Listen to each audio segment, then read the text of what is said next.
অনেকের বাসায় ক্রিম আর বিটারটা অ্যাভেলেবেল থাকে না, কিন্তু বাচ্চারা কিন্তু সবসময় কেক খেতে চায়, তাও আবার বার্থডে কেক খেতে চায়। আজকে আমি কোনো রকম বিটার ছাড়া, ওভেন ছাড়া, কোনো রকম ক্রিম ছাড়াই ক্রিম বানিয়ে দেখাবো। আর এইটা এত বেশি মজা ছিল, মানে ক্রিমটা বিশেষ করে এত বেশি মজা ছিল, মুখে দেওয়ার সাথে সাথেই না হাওয়াই মিঠাইয়ের মতো মিলিয়ে যাচ্ছিল। বার্থডে কেকের জন্য বায়না ধরলে আপনারা হুট করেই এই কেকটা বানিয়ে দিতে পারবেন, মানে ইজিলি বাচ্চারা শান্ত হয়ে যাবে। যাই হোক, এই কেকটা বানানোর জন্য প্রথমেই আমার লাগবে 3টা ডিম।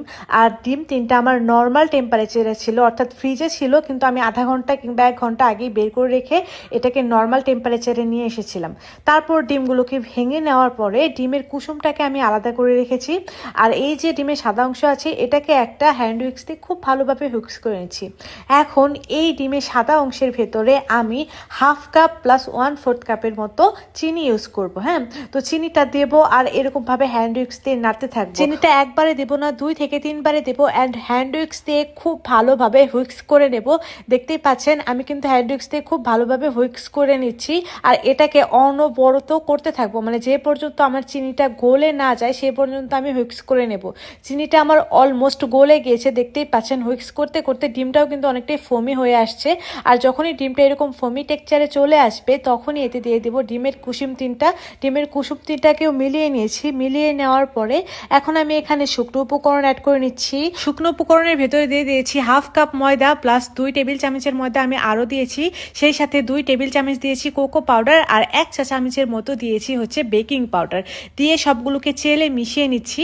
আচ্ছা, এখানে আমি 2 বারে এটাকে চেলে খুব ভালোভাবে মেশাবো। আর মেশানোটা আমি একটু আলতোভাবে মেশাবো, যেন ডিমের যে ফোমটা করেছি সেই ফোমটা না ভাঙে। একদম স্লোলি মেশাবো, দেখতেই পাচ্ছেন। পরবর্তীতে আমি একটা স্প্যাচুলা দিয়ে এটাকে খুব ভালোভাবে মিশিয়ে নিচ্ছি।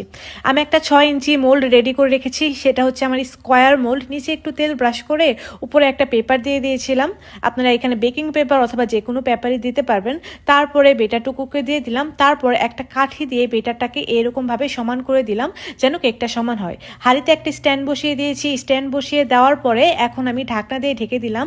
এটাকে আমি 2টা ঢাকনা দিয়ে ঢেকে দেবো, যেহেতু প্রথম ঢাকনা দিয়ে আমার অনেকটাই বাতাস বের হয়, তার জন্য আমি 2টা ঢাকনা দিয়ে ঢেকে দিলাম, যেন কেকের ভিতর থেকে কোনো প্রকার বাতাসই না বের হতে পারে। 30 মিনিট এটাকে আমি একদম লো আঁচে জাল দিয়ে নিয়েছি। দেখতেই পাচ্ছেন কত সুন্দরভাবে ফুলেছে, এবং ঢাকনাতেও কিন্তু আমার কেকটা ফুলে লেগে গিয়েছে। অনেকে যারা কেক বানাতে একদমই পারেন না, তারা কিন্তু আমাকে অনেকটাই ভুল ভাবেন। আপনারা ভাবেন যে আমি হয়তোবা ওভেনে কেক বানাই তারপরে হয়তোবা আপনাদের দেখাচ্ছি। আপনারা কিন্তু আজকে প্রমাণ পেয়ে গেলেন, একদম ঢাকনার সাথে লেগে গিয়েছে মাশাআল্লাহ। আর আমি যেহেতু প্রফেশনালি কেক বানাই, আর আমি কিন্তু জানি কোন কেক কোথায় দিলে কিভাবে ফুলবে। যাই হোক, আমি এই সসপ্যানগুলোতে একদম শুরু থেকে কেক বেক করে আসছি। এই সসপ্যানগুলোতে আমার কেক একদম ওভেনের থেকেও পারফেক্ট। যাই হোক, এখন আমি ক্রিম রেডি করে নেব। ক্রিম